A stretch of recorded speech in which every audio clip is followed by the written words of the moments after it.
Right, today I'm going to talk you through the first part of the course, which is America circa 1845. I can do this in several parts. This first one is more of a general introduction. Right, before we start studying American history, we really need to think about where the USA comes from. The USA was born out of 13 British colonies that rebelled against the British Crown, having been asked to pay taxes, essentially to fund their defence. There had just been a war between the British and the French involving Native American tribes, often referred to as the French Indian Wars. Now, following these, the cost to the British for defending the American colonies had gone up. They spent a lot of money and they wanted to get some money back. They thought it was fair. Some of this money should come from the colonists themselves. The colonists disagreed, and they coined the phrase "no taxation without representation," offering us the interesting idea that if the British government had decided to give those 13 colonies MPs in the British Parliament, we might still have the USA as part of Britain today. Anyway, that didn't happen. The British objected. It all got rather heated. A group of Americans dressed up as Native Americans and went on some British ships and threw a load of tea into the sea in Boston, often referred to as the Boston Tea Party. Now, you really don't mess with tea when it comes to the British, so the British got very upset and decided that this was war. The war took place. The British had a very long supply line, which made it very difficult. They turned up very inappropriately dressed, wearing bright red coats, which made them really quite easy to spot and shoot. Having said that, the British would have been massively favourites in this war, as probably the foremost superpower of the time. And this really was a case of the plucky underdog winning against all odds. But the colonists won, and a new nation was born. Here are some key dates about the early stages of American history. So, in 1776, the colonies declared independence. You'll see reference to this Declaration of Independence later in the course, particularly to do with the statements about rights. And this is something that, where the intention of the 18th century writers might be different to the interpretation of people in the modern day, and also different from the interpretation of some people in the mid 19th century. In 1787, a group of men, often now referred to as the Founding Fathers, met in the Philadelphia Convention and they drew up a new constitution. That constitution came into effect in 1789, and also in that year George Washington was elected as the first ever American president. 2 years later, a set of rights were added to the Constitution known as the Bill of Rights. These are the first 10 amendments. You might have heard of some of them. You might have heard someone pleading the fifth in an American TV show or film where they wish to do with the right to remain silent. You might have heard about people talking about First Amendment rights, which is to do with freedom of speech and freedom of press and religion. You might also heard about the very controversial Second Amendment, which gives the Americans the right to bear arms. This isn't the right to wear a T-shirt. This is to do with their rights to own guns. In 1803, the American government bought a huge area of land known as the Louisiana Purchase. The American colonies didn't immediately expand into this area, but it did give them the opportunity to do so, and we will see that happening, and some controversy over this expansion in the run of our course, particularly over the adding of a state known as Missouri. Just to show that not all was safe and well with this young nation, in 1814, after another falling out with the British returned. They essentially sacked Washington and set most of the major buildings on fire. There are still scorch marks in the White House, which are left over from this. And if you are to visit the key monuments in Washington, you might find the American guards keeping a close eye on you to make sure you don't have any matches. Right. Now, the United States is a wonderful and varied place. And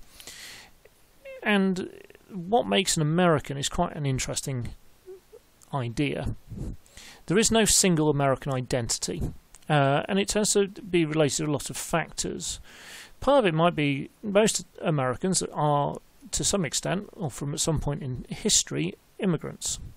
And therefore, people often will refer back to their country of origin. So if you meet an American, they might well describe themselves as being an Irish American or an Italian American or many other similar forms. They may refer to themselves by their state of origin. So they might identify themselves as being a Texan rather than necessarily first and foremost as an American. They might talk about the section of the states as they come from. They might talk about being East Coast or West Coast. Those of you who are familiar with your good old style gangster rap might well be aware of the beef that these two sides often have with each other. And they're very different places, the East and West Coasts. You might also have other regions people talk about, New England. People might talk about being from the Midwest. And one of the most strongly remaining identities in America is from being of the South. And again, this course will help you get into insight into why. Race and religion are also key components of identity in America, and a lot of Americans, or the origin of a lot of American people, goes back to groups that were escaping from religious persecution in Europe and fled to America because of the religious freedom that it brought. Now, other things that we can talk about in terms of making an American, part of it can be to do with state of mind or attitude. It is significant that a larger number of Americans, either at this point in the 19th century or earlier or later, chose to go to America, or they had parents or grandparents who chose. And so we've got this idea of an adventurous nation, a group who seek adventure, new ideas, new frontiers. The United States, as we look at it back in the 19th century, was largely empty. There was very little government control. There's no pre-existing class structure there. And again, this is this idea of the land of opportunity and this idea of frontier spirit and exploration. And this idea of making your own way is particularly inbuilt in American culture and characteristics. You might be familiar from American films and TV programs with the idea of the American dream, that anyone from humble origins can go on and make their fortune. And the American ideology therefore can lead to a different way of looking at the world, and a way of looking at the world was different to more the traditional European ways of doing it. And this makes America fairly unique. We will talk a lot of the time about the American political system.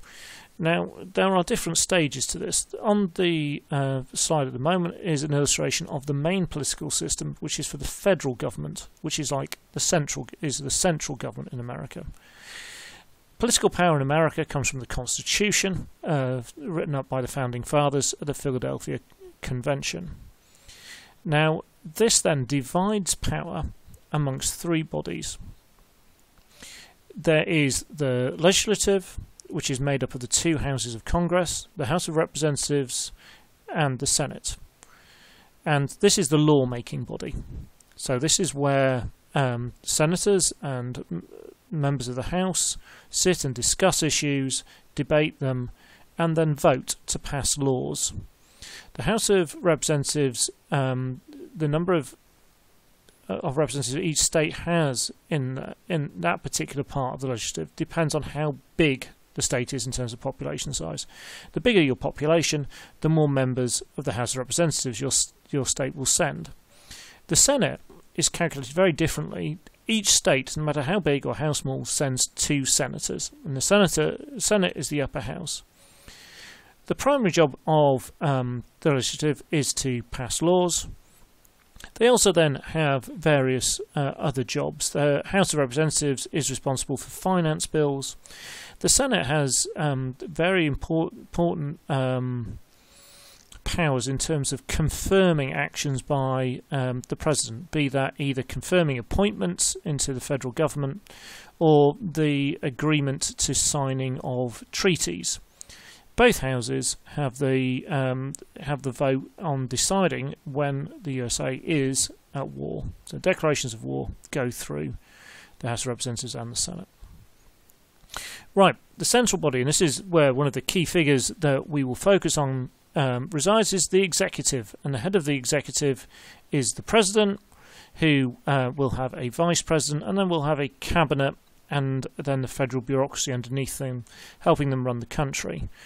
Their role is fairly limited. They can't make laws by themselves. They need to get things through Congress.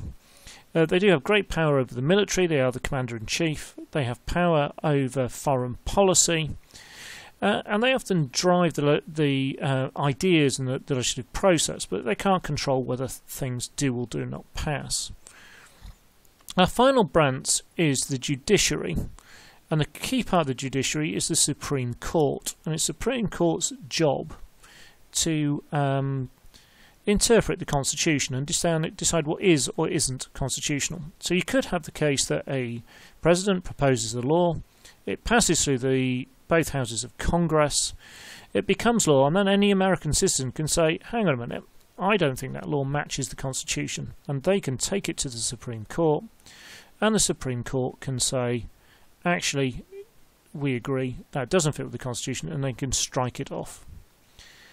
Now, these three branches are all independent from each other, and the idea is that power is shared.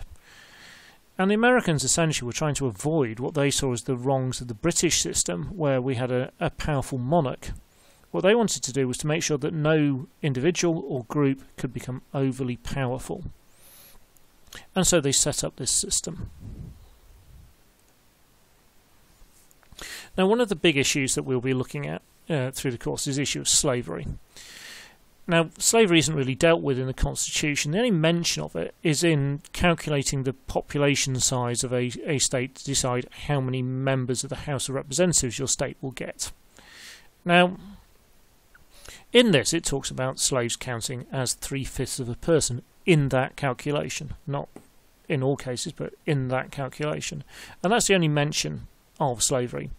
We know that many of the founding fathers themselves were slave owners, and that we know that slavery continued in the southern states, and since the invention in 1793 of what's known as the cotton gin, which made the production of cotton much easier with the picking of the separating the key parts out of the cotton plants once they've been picked. The cotton production in the south increased dramatically, and there's a massive growth in that area in the American economy. This puts in huge demand in the cotton growing areas, which are in the south, and the method of production they use is slave plantations. So the cotton itself is picked in the fields by large numbers of slaves. It proves out to be very profitable. There are other cash crops grown in the south as well, such as tobacco and sugar, and these are also farmed on slave-based plantations. Now, in the south, people referred to slavery as their peculiar institution, and it was seen as essential by many southerners to their economy and also their way of life. Now, there were those who attacked slavery, and we'll look at these particularly as we look at the North in more detail, and a group known as abolitionists slowly grow through this period. They only really become hugely significant in the 1850s, but they exist well before that. There are many in the North who dislike slavery but don't necessarily want to do anything about it because they don't see it as any of their business. Now, the people in the South's attitudes, again, there is lots of variation. There are some who defend slavery as a necessary evil, admitting that it has faults, that it has flaws, that there are bad things about it, but arguing the consequences of removing it could be even worse. And they argued this largely because of what were incredibly racist attitudes at the time.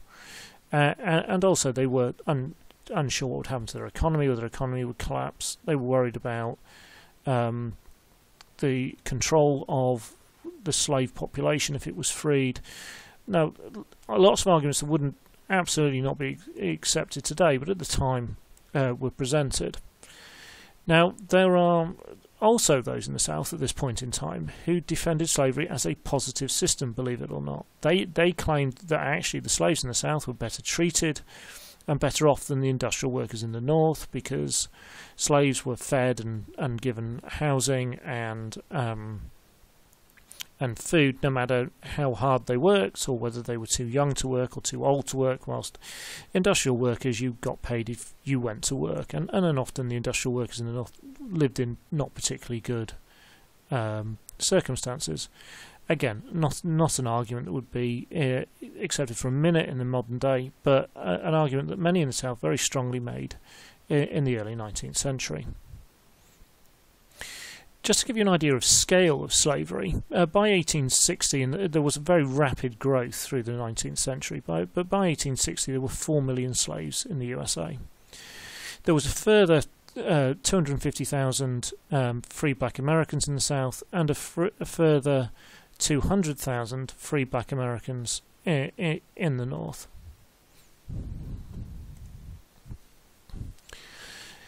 Now, in the South, in 1850, 1 in 3 families owned a slave. Now, slavery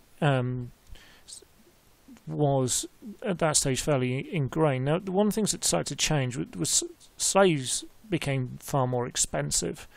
Now, by 1860, only 1 in 4 families in the South, so about 25%, owned a slave. Now, of those families that owned slaves, 50% of them owned 5 or less. And this meant that most slaves were actually owned by a small group known as the planter class, a group of 10,000 families. And 50% of slaves lived on plantations with over 25 slaves. 55% of slaves worked in cotton production, 10% in tobacco production, and 10% on other crops, including sugar. 15% worked in domestic service, and 10% in towns and industry. Now, part of the point of this is to show you that slavery is quite a varied thing, and one of the things that we'll look at is we'll look at lots of primary sources and primary accounts, and you'll find there's very different accounts of what slavery was like. Now, overwhelmingly, the experience was incredibly negative. It was a brutal and hard regime in which people were very badly treated and abused. You will see in the format of the course people who defend it, and they will give examples of groups of slaves that were treated very well by their owners. And there's an argument there in terms of self-interest, that the slaves were the basis of their owners' wealth, and therefore it was in their interest to treat them well. Again, it's a very controversial issue, and one that we're going to have to be very careful as we talk about and discuss.